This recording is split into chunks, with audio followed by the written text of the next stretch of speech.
The quiet arrived without warning, slipping into the Parker home like a stranger who knew where everything was. It was a Sunday afternoon in early fall, the kind of day that felt unfinished, as if time itself was waiting. Outside, maple leaves drifted across the street in slow circles. Inside, Emily Parker folded warm laundry on the couch, pairing socks by habit, not by thought. The dryer hummed, steady and distant, like a promise that things were still working. Daniel Parker was not home. He had said he needed to run errands, a phrase Emily had learned to accept without questions. It used to mean groceries or gas. Lately, it meant hours that stretched longer than planned and came back with weak smiles and tired eyes. Emily told herself not to think too hard about it. Thinking had a way of opening doors she wasn't sure she wanted to walk through. Upstairs, Noah Parker sat cross-legged on the living room rug. He was 12, tall for his age, with a serious face that made adults forget he was still a child. He had his father's tablet in his hands. Daniel had left it on the coffee table that morning unlocked, as if nothing private lived inside it. Noah only wanted to download a math game his teacher had suggested. He tapped carefully, trying not to press anything wrong. The screen blinked, a message slid down from the top, bright and sudden. Noah read it before he knew he was reading it. "Can't stop thinking about last night." The words stayed on the screen, simple and sharp. Noah's fingers froze. His stomach tightened in a way he had never felt before. He stared at the message, waiting for it to disappear, like mistakes sometimes did. It didn't. He told himself there had to be a reason. Adults said strange things. Adults joked in ways kids didn't understand. Oh, maybe it was nothing. Maybe it was work. Maybe it was someone named last night. Another message came. "When can I see you again?" Noah's breath went shallow. The room felt smaller, as if the walls had leaned in to listen. He should have put the tablet down. He knew that. His mother had taught him about privacy, about respect. But curiosity pulled harder than rules, and fear pulled harder than both. He tapped the message thread. There were no pictures, no shocking words, no things that belonged in movies or warnings at school. What he saw was worse because it was gentle. Messages filled with warmth, small jokes, shared memories, plans written in careful lines. Words about missing someone. Words about feeling alive. Words his father had not used with his mother in a long time.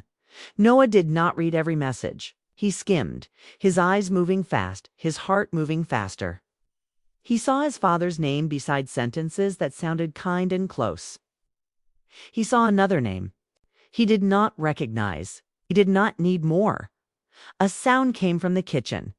Emily called his name, asking if he was hungry. Her voice was normal, calm, loving. It cut through him. Yes, Noah answered too fast. He locked the tablet and placed it back on the table as if it might burn him. His hands shook. He wiped them on his jeans and stood up. The house felt different now. The light was the same. The air was the same. But something invisible had cracked, and he could feel it under his feet. At dinner, Noah sat straight in his chair, barely touching his food. He watched his mother talk about her day, about a neighbor's new dog, about nothing that mattered. He watched the space beside her where his father's chair sat empty. Every word she spoke felt heavy, as if it was walking toward a cliff she could not see. Emily noticed her son's silence. Noah was usually quiet, but this was different.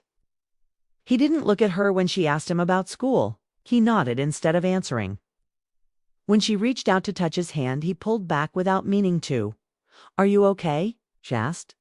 "I'm fine," he said, but his voice cracked on the last word.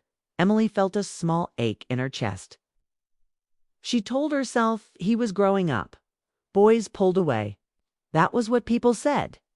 She did not know that the distance had arrived early. Carrying a secret too big for him to hold. Later that night, Daniel came home. He kissed Emily's cheek and apologized for being late. His jacket smelled like cold air and something unfamiliar. Emily noticed but said nothing. She was tired. She always seemed to be tired lately.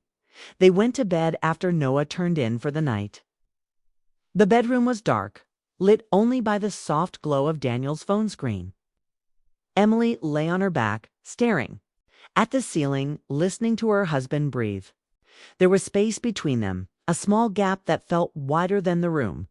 Daniel turned onto his side and smiled faintly at his phone. He typed a quick reply, his face relaxed in a way Emily hadn't seen in months. Then he locked the screen and set it down, unaware that his son had already seen more than he ever should have. In his room, Noah sat on the edge of his bed, his school backpack still on the floor where he had dropped it.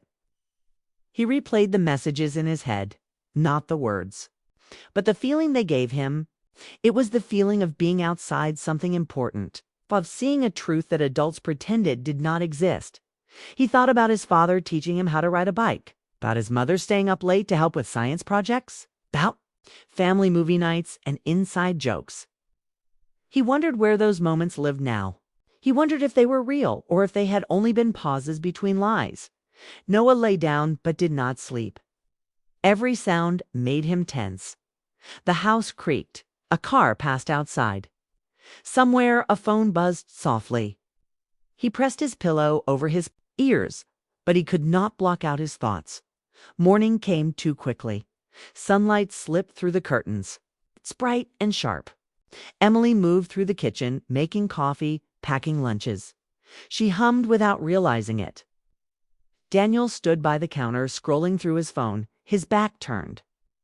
Noah watched them both, his eyes moving between them like he was watching a game he no longer knew how to play. His father smiled at something on the screen. Noah noticed. He felt a wave of anger rise up, hot and sudden. "It scared him, Dad," Noah said before he could stop himself. Daniel looked up. "Yeah, buddy." Noah swallowed. The words crowded his mouth, pushing against his teeth, begging to be released, but when he tried to speak, nothing came out. He shook his head. Nothing. He said. Daniel nodded and went back to his phone. Emily watched the exchange, her unease growing. Something was wrong. She could feel it, the way people feel storms before the rain starts. But she did not know where to look, and fear told her not to search too hard. Noah left for school with his backpack heavy and his chest heavier.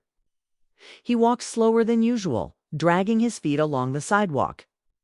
Every step felt like it was taking him farther from the life he understood. At school, numbers blurred on the page. His teacher's voice faded into noise. His friends laughed at lunch, trading stories and jokes. Noah sat with them, nodded at the right moments, and said nothing. He felt older than all of them, as if a door had closed behind him and he could not go back. When the final bell rang, he did not feel relief. He felt dread. Back home, the house greeted him with its usual quiet. Emily was still at work. Daniel had not returned yet. Noah dropped his backpack by the door and stood in the hallway, staring at the living room table where the tablet had rested the day before. He thought about checking it again. He wanted proof that he had not imagined everything. He wanted certainty, but fear stopped him. Some truths, once confirmed, could not be set down gently. Instead, he sat on the couch and waited. When Emily came home, she found her son sitting exactly where she had left him that morning. He looked smaller somehow, folded in on himself. "Hey," she said softly. "Long day." Noah looked up at her. His eyes were tired, older than yesterday. He opened his mouth, closed it, then tried again. "Mom," he said, his voice low and careful. "Can I ask you something?" Emily felt her heart skip. She nodded, suddenly afraid of the answer. Noah took a breath. The house held still around them, and in that moment, before any words were spoken, before any truth was shared, the family stood on the edge of something they could not yet see. Something that would push them forward, whether they were ready or not. Emily did not answer Noah right away. She set her purse down slowly, as if any sudden move might break him. The kitchen light buzzed above them. Outside, a car passed, loud and careless. Noah stood still, his hands tight at his sides, waiting. "What is it?" Emily asked at last. Her voice was calm, but something inside her was already shaking. Noah looked toward the hallway, then back at her. "Can we sit?" he said. They sat at the table where birthdays had been celebrated and homework had been argued over. The chair. Legs scraped the floor. The sound felt too loud. Noah stared at the wood grain, following a dark line with his eyes. "I saw something yesterday," he said, "on Dad's tablet." Emily felt a cold wave move through her chest. She did not interrupt. She had learned as a mother that silence sometimes helped truth come out. "He wasn't home," Noah continued. "I was just looking for a school app." A message popped up. His voice tightened. It didn't sound like work. Emily's hands curled together in her lap. Her mind rushed ahead, then pulled itself back. "What did it say?" she asked Noah. "Swallowed," it said. That he couldn't stop thinking about last night. And there were more messages from someone else. The room seemed to tilt. Emily pressed her feet into the floor to steady herself. She thought of Daniel's late nights, his phone always closed, the way he smiled at the screen and then looked away. All the small moments she had pushed aside lined up suddenly, sharp and clear. "Did you read a lot?" she asked. "No," Noah said quickly. "I didn't want to, Kate, but I knew it was wrong. I'm sorry, Mom. I shouldn't have looked." Emily reached across the table and took his hand. It was cold. "You didn't do anything wrong," she said. Her voice broke on the last word, but she held on. "Thank you for telling me." Noah looked up at her, fear and relief mixed in his eyes. "Are you mad?" he asked. "No," she said. "I'm glad you came to me." That night, after Noah went to his room, Emily waited. Daniel came home later than usual. He loosened his tie and smiled when he saw her sitting on the couch. "Hey," he said. "Long day." "Yes," Emily replied. "We need to talk." The smile faded. Daniel sat across from her. The space between them felt like a line drawn on the floor. "Noah saw your messages," Emily said. She did not raise her voice. She did not cry. "He told me." Daniel's face drained of color. He opened his mouth, then closed it. For a moment, he looked like a stranger. "I didn't want him to find out like that," Daniel said quietly. "So it's true," Emily said. It was not a question.